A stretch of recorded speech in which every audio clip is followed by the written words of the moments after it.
কেমন আছেন সবাই? শুভ সকাল। রোজকার মতন আবার কিছু মুহূর্ত নিয়ে আপনাদের কাছে শেয়ার করতে চলে এলাম। ওই যে আমার বিগ ফ্যান দেখা করতে এসছে, আমার সমস্ত ভিডিও দেখে, লাইক করে, শেয়ার করে।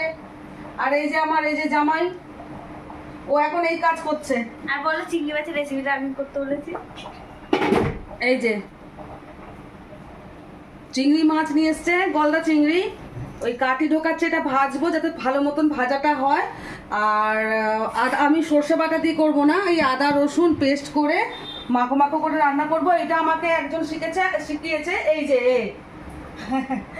এই শেখায়, ও করেছিল, বলে খুব ভালো হয়, তুমি করো, খুব ভালো লাগবে। ভালো না হলে মারবে।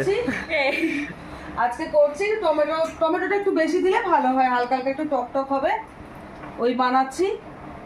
এই পুচ্ছা আমি এইখানে বসাবো এখন। শুনুন, তুমি এদিকে চলে আসো।